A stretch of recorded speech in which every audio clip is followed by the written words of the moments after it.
Could he be related to that person from back then? Calculating his age. Unless that person has been reincarnated twice. He shouldn't be so young. The young monk stared at Li Chu's figure from a distance. It seems that I need to talk to him. Master, the old monk called out worriedly. Although he was still young back then, some things still left a deep impression on him. Because the big shots at that time were too earth-shattering. Even after 100 years, his cultivation level is close to that level. But he still feels frightened when he thinks about it. Don't worry. I'm not here to fight with him. The young monk shook his head. The old monk smiled, feeling doubtful in his heart. If that person was really reincarnated, it would be impossible for the master not to take action if he found him. Unless. Can't beat it. The results of the third round of the Buddha Destiny meeting are out. Li Chu ranked 10th. This year's situation is very special. Because with the appearance of the Dharma Bell, everyone's inner demons have been completely killed.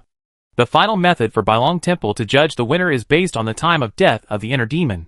Some people have weaker inner demons and die simply when the bell rings for the first time.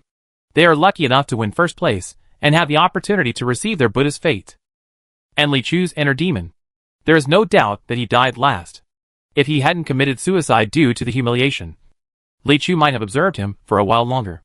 Li Chu was satisfied with this result, because he had no intention of taking first place. The purpose of this trip was to prevent Yi Shua from taking first place. The second prince of Eternal City is ranked 6th. Obviously, without Li Chu's participation, no one in this Buddhist fate meeting could compete with him. But Yi Shua didn't feel it was a pity either. He was now filled with panic. There was such a terrifying person participating in this Buddhist meeting, which made his hair stand on end. He was already very shocked when he saw Li Chu's figure appearing in the heavenly scene in the second round of competition. But that is virtual light and shadow after all. Unexpectedly, in the third round of the competition, he would witness Li Chu torturing his inner demons. That's right. Many Buddhist disciples respect the Dharma Bell like gods, and the inner demons that fear like snakes and scorpions are in the palm of his hand, being hacked wildly. As a disciple of Aurora Bodhisattva, he has a good understanding of the bells and the forest of inner demons in Bailong Temple.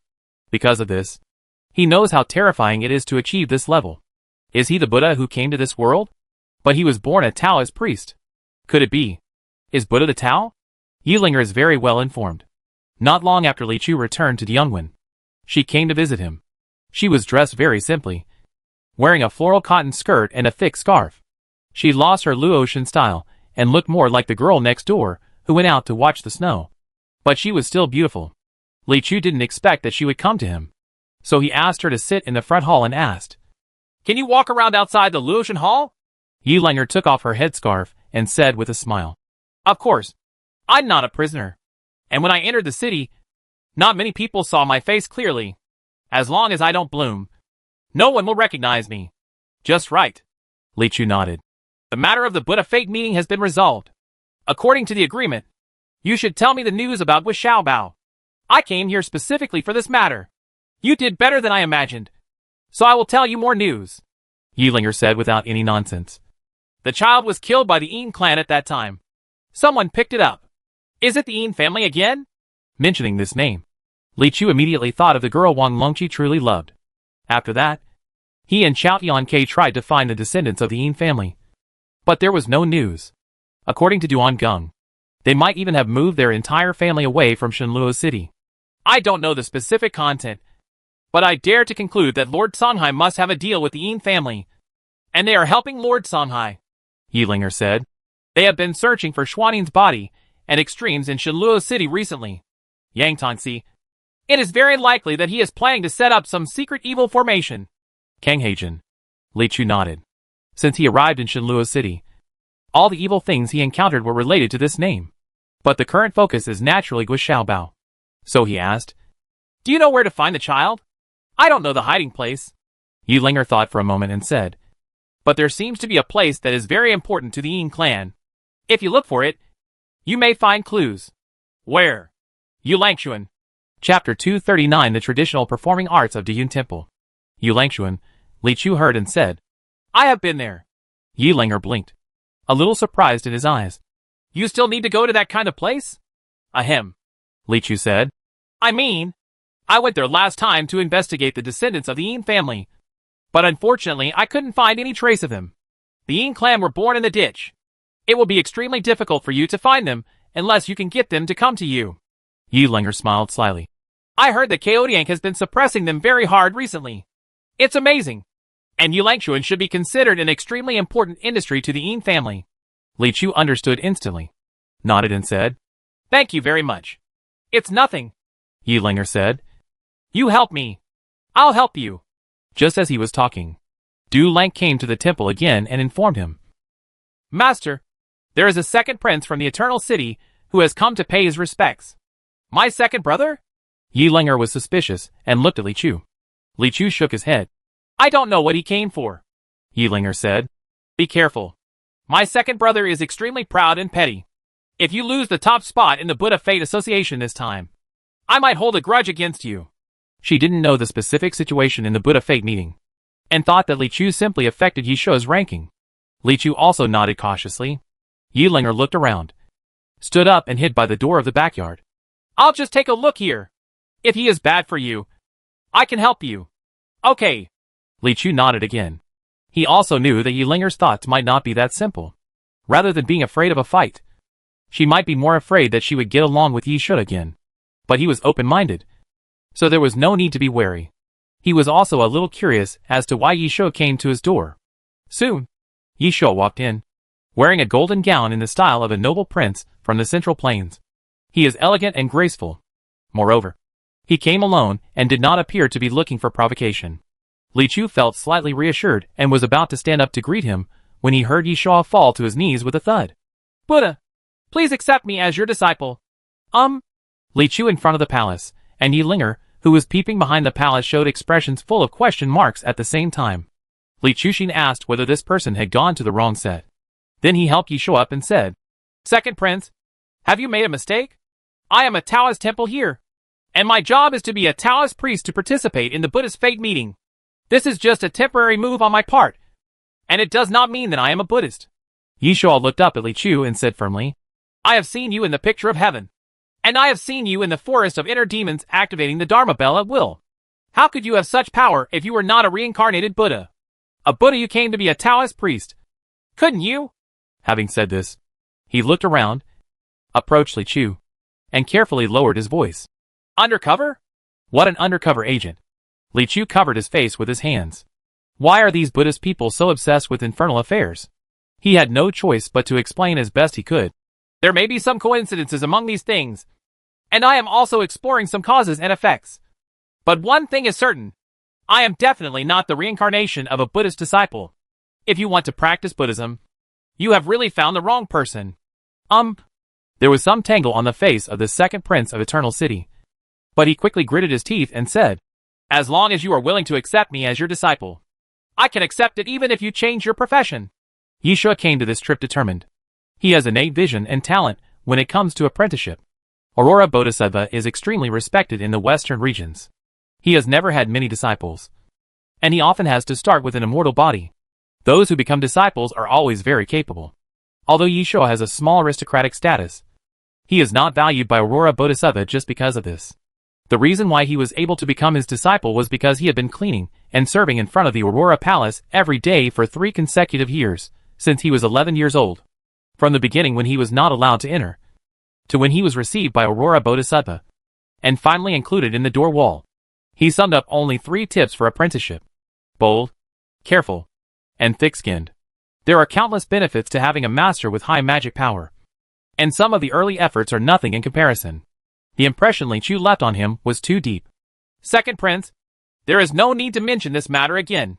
But Li Chu still refused decisively. I will let you see my sincerity in becoming a disciple. Yishua left a sentence with confidence, then turned and left. The so-called martyr is afraid of pestering, but he cannot blindly pester. Only by advancing when he advances, and retreating when retreating, can he leave a good impression on others. Dulanka sent him away again. Standing in front of the gate of Dayun branch, Taoist Master Du consoled him very thoughtfully. It's not a big deal if you fail to become a disciple. After all, it's not that you're not good enough. It's that our Dayun Temple's threshold for accepting disciples is too high. The second prince of Everlasting City, who had just faced Li Chudu with every confidence, suddenly wavered after hearing Du Lang's words. He stared at Durang's turning back, looking up and down. But for a long time, He couldn't see where the threshold was. Could it be? Am I not old enough? After the second prince left, Yilinger also walked out with a look of surprise. I just asked you to hinder my second brother, but you actually conquered him directly, she exclaimed. This result was beyond her expectation. Your wording sounds weird, Li Chu reminded. To be honest, Yi Shuo's requirements were beyond Li Chu's expectations, as if everyone he met recently loved to be his disciple. Actually, it's good that you accepted him. Then if I want him not to go against me, I can just come to you directly. Yilinger smiled, shook his head and said, I really didn't expect that. My second brother, who has always been proud of me, can actually do things like join if you can't beat me and give up your dignity. Ahem. Du Lank, who had just walked to the door, blushed when he heard her words and coughed several times. Explain a few words carefully. This is the most difficult road. He was also afraid that the little girl would directly laugh at him for being right. Well, there was only a long sigh. After Yilinger left, Li Chu originally wanted to go directly to Yulangxuan, but Du Lank mentioned another thing. Shopkeeper Lu's children have a new plot. After Li Chu heard this, he immediately followed him through the streets and alleys to Lu's house without any delay. Compared to Shopkeeper Lu's vast wealth, his house is not too luxurious. The courtyard with 2 entrances and 5 or 6 servants can only be considered clean and tidy. According to Dao Changdu, Shopkeeper Lu is a person who never forgets his roots. He made his fortune in the south of the city and has always lived in the south of the city. His life has not changed from frugality to luxury. Shopkeeper Lu's wife is the first noble person in his life. She married him when he was still penniless, and brought a generous dowry with her, which later became Shopkeeper Lu's capital for his fortune. Therefore, after so many years, no matter how many times Shopkeeper Lu's net worth increased, he never found another woman. Moreover, he comes home on time every night and never sets foot in the fireworks display for ordinary banquets, which makes his wife extremely reassured. In Shiluo City, it would be easy for a man to find a beautiful woman if he had money. A person like Shopkeeper Lu becomes even more precious. In the main hall of Lu's house, Shopkeeper Lu with the vicissitudes of life accompanied his pregnant wife. Worried, Shopkeeper Lu has a resolute face, and at first glance, he has an upright appearance.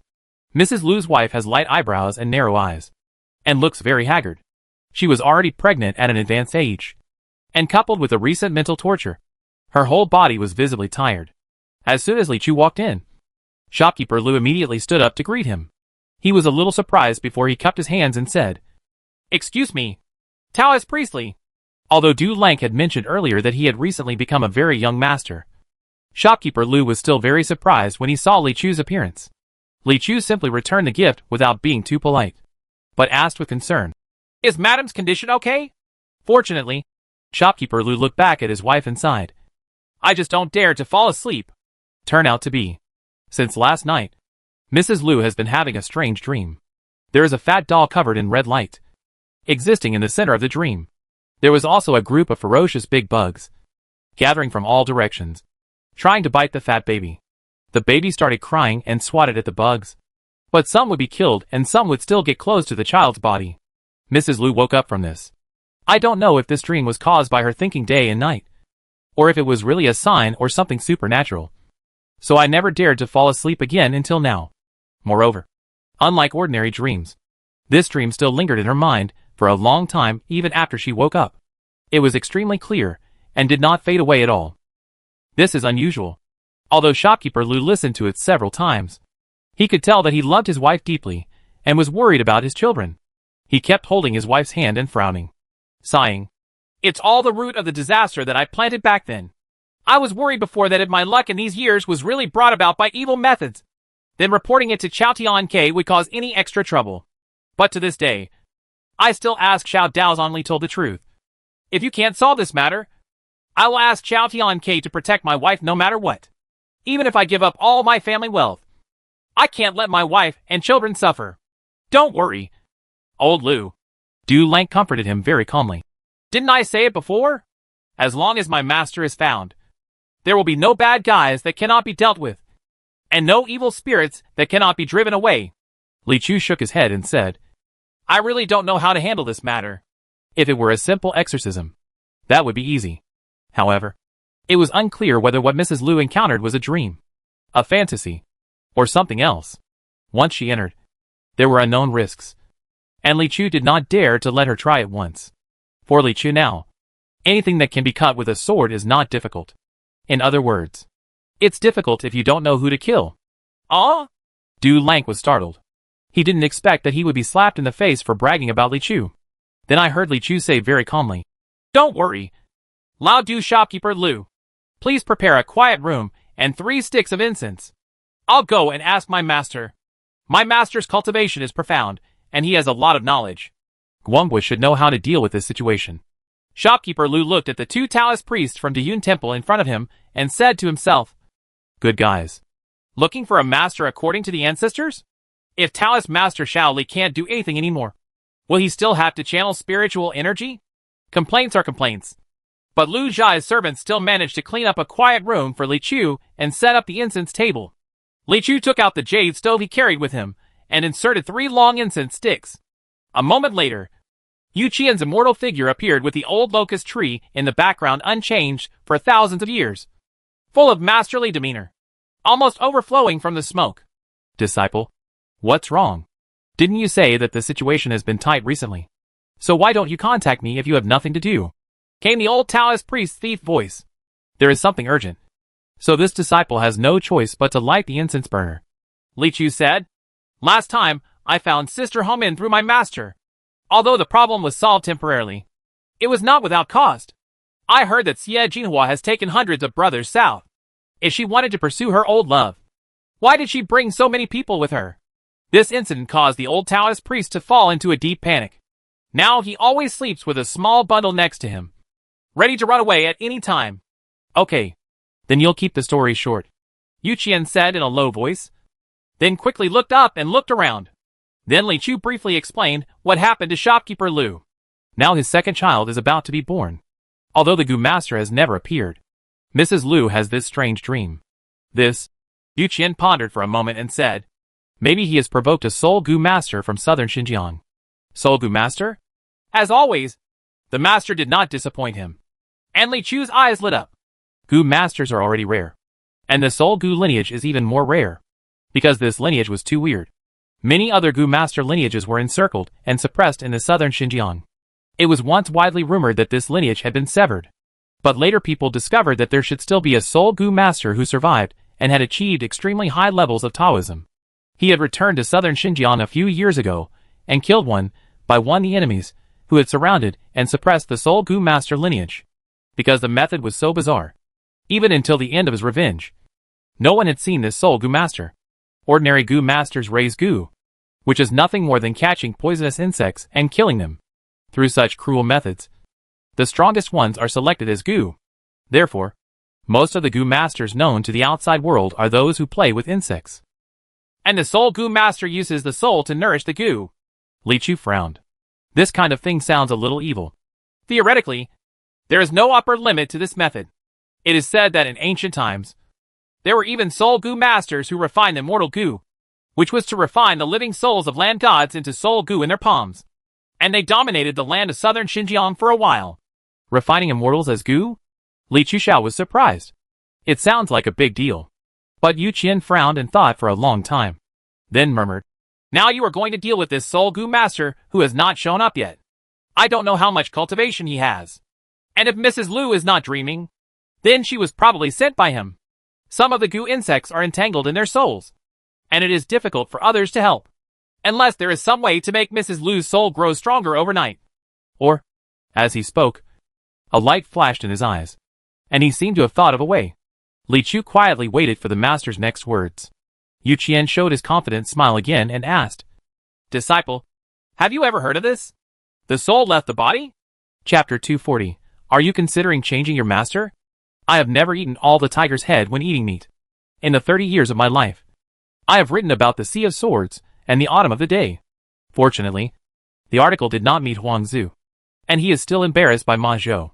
Since your talents are difficult to use in the world, how can it be that I am not a good minister? It should be noted that when I was young, I took Yunji and promised to be the best in the world. Snapped. It is said that in Shenluo City, in the northern section of Flower Street, there is a small store that is not surprising among the bustling streets.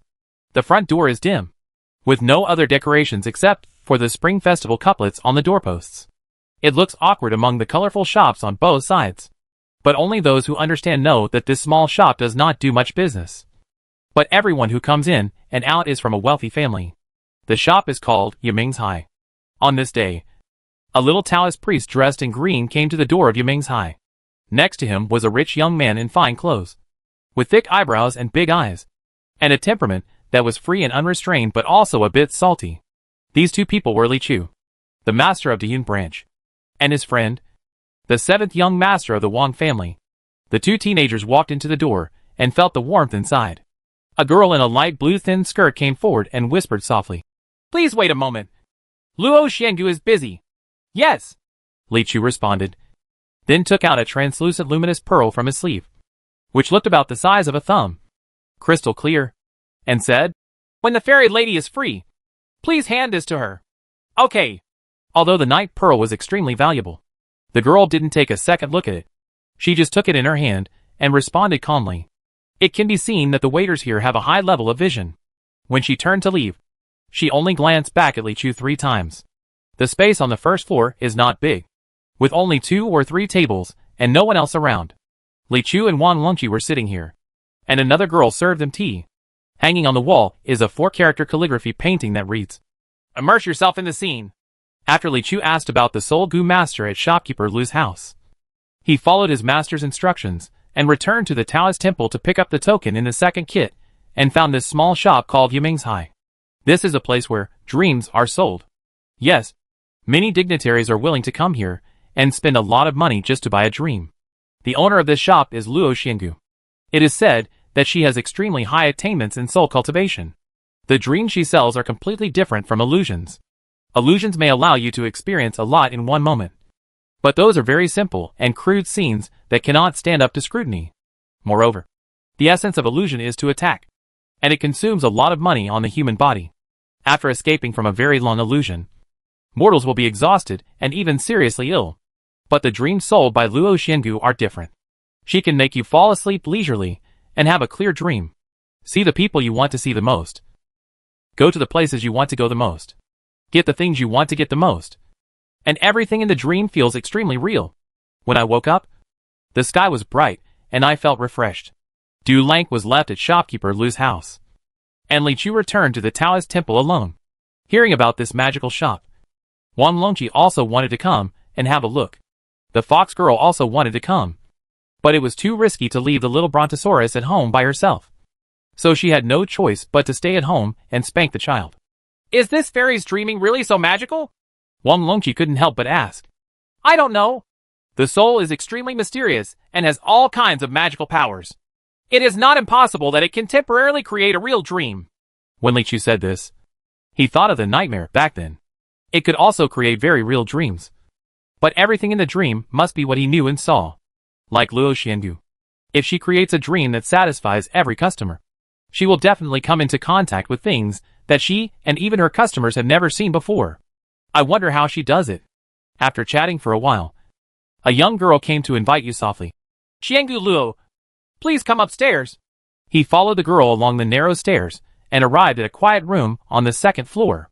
The heavy curtains were drawn in the quiet room, and only a night pearl as big as a human head in the center shone faintly. In front of the luminous pearl, sitting upright, is a woman with slightly white temples and a black robe. She must be the legendary Luo Xiangu. Her eyes wandered around the two of them, and she said to Li Chu, "You are his apprentice." "Right." And then said to Wan Longqi, "You should be dreaming. Xiangu's calculations are really accurate." Wan Longqi chuckled and sat down opposite Luo Xiangu. Li Chu also sat down and said, "Yes. The master asked me to come and ask Fairy Girl for advice on how to leave the soul out of the body. Okay." Luo Xiangu nodded gently. Her voice was very gentle, and said, "Business first, favors later." As she said that, she looked at Wan Longqi with her bright eyes. "Put your hand on the night pearl." Wan Longqi didn't realize it, so he quickly extended his hand. He placed his right hand on the huge luminous pearl, and saw ripples suddenly rippled on the surface of the pearl. Luo Xiangu seemed to frown, paused, and then said, "Now think about what you want to dream about in your mind." Call. A group of black ripples suddenly appeared in the night pearl, like ink poured into a lake. "Huh?" A hint of incredible disgust flashed through Luo Xinggu's eyes. But after all, she was well informed and quickly adjusted her mentality and said, "Just go over there and lie down." Wang Longqi ran to the side and laid down on the couch with great expectations. Luo Xinggu made a decision with her left hand and pointed far away with her right hand. Seeing a strange storm swirling in the night pearl, Wang Longqi closed his eyes instantly. Only then did Luo Xinggu take back her hand and patted her palm twice. Two girls came in and very skillfully dragged Wang Longqi away with him. "They will take your friend to the next room to rest, and he will wake up soon," she said to Li Chu, and then said, "Can you tell me why he suddenly asked you to come to me to learn?" "The soul is out of body," Li Chu said truthfully, "because I have to deal with a soul Gu master." Then he briefly recounted the experiences of shopkeeper Lu and his family, and Luo Xinggu's expression gradually changed slightly. "This is to practice the anonymous Gu dot." There was anger in her voice. "It's a vicious method." "What is anonymous Gu?" Li Chudio asked. "Regarding soul cultivation, Luo Xinggu should know more thoroughly than the master. Or maybe the master's main source of knowledge is his ex-girlfriend. That's why I have a wide range of knowledge. From the time when a child has just given birth to a soul and has not yet been born, we begin to attack him with soul Gu. But such attacks are not to kill that little soul, but to kill all kinds of evil with fierceness, hostility, poison, and evil spirits, refining him so that the baby will be born with a lot of evil. After he is born, he will be asked to practice the demonic soul method and concoct all kinds of inhuman medicines in order to eventually develop a most ferocious soul in heaven and earth, and then extract it and refine it into a soul Gu. The murderous intent is unparalleled, and no grass will grow wherever it passes.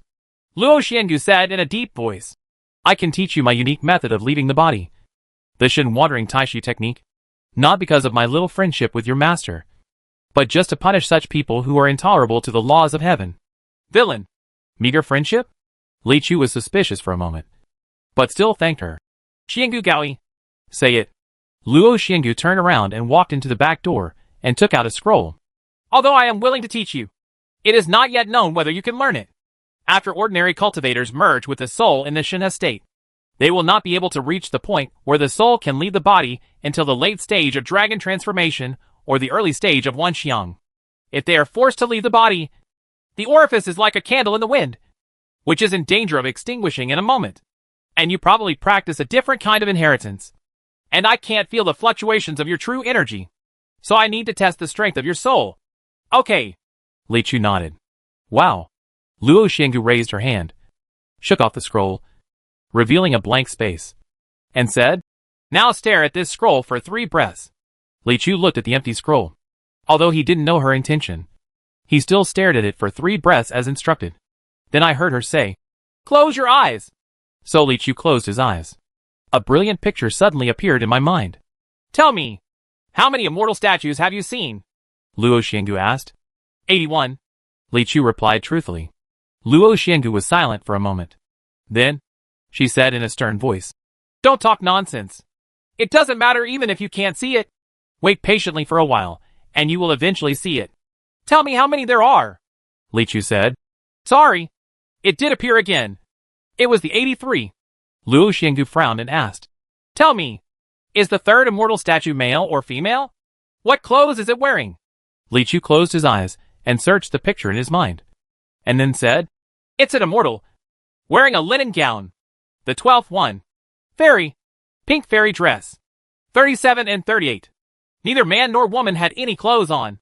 64th. It's a child wearing a belly band. Where is the 70th one? It was a drunk man. Shirtless." Luo Xinggu was silent for a long time before she said, "Open your eyes." Li Chu slowly opened his eyes, and all the images in his mind disappeared.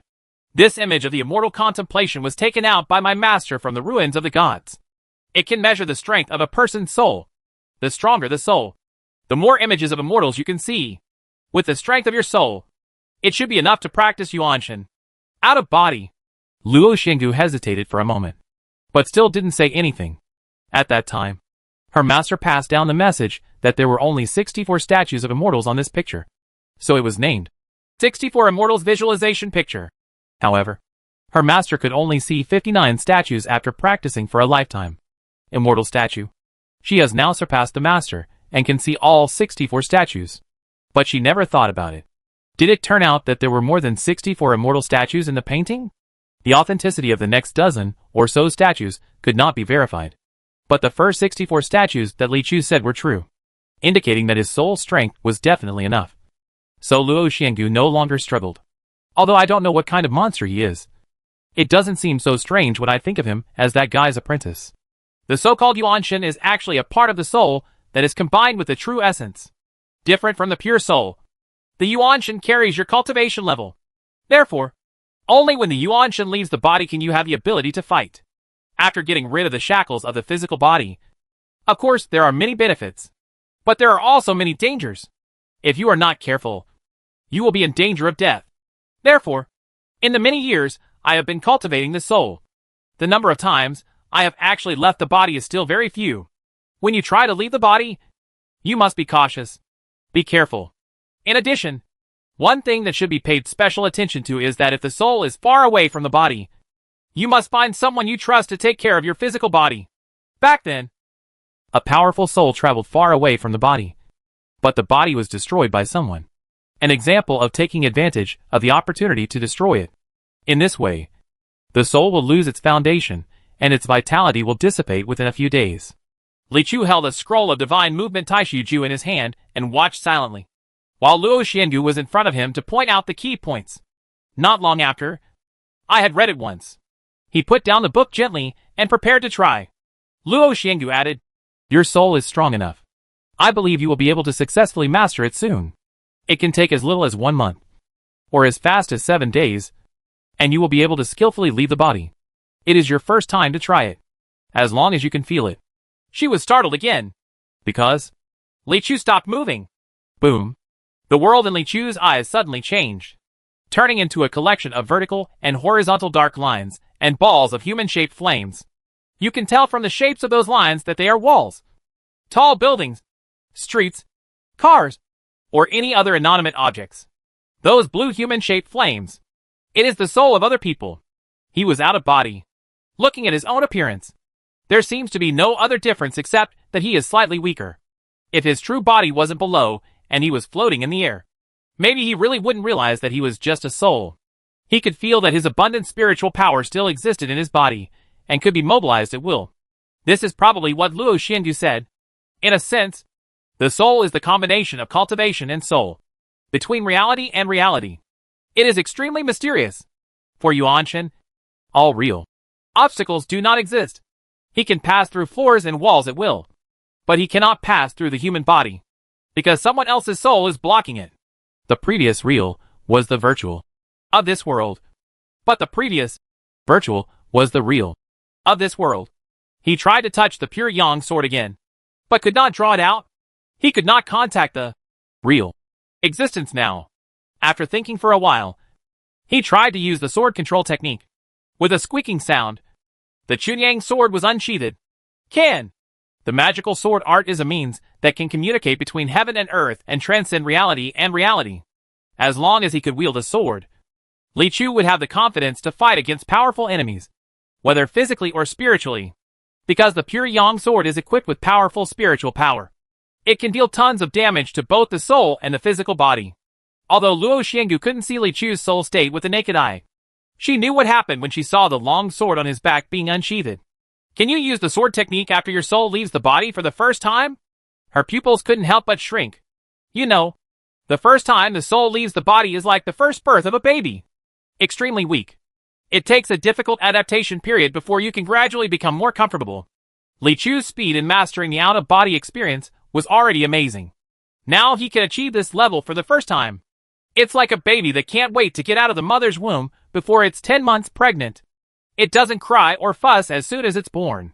It does a few sit-ups on the spot and then starts boxing. Call out. After Li Chu returned to his true body, he opened his eyes, looked at Aunt Luo, and said, "Thank you, Aunt Luo, for teaching me the Dharma. Nothing else." Luo Xiangu looked at him with piercing eyes and asked, "Are you considering changing your master?"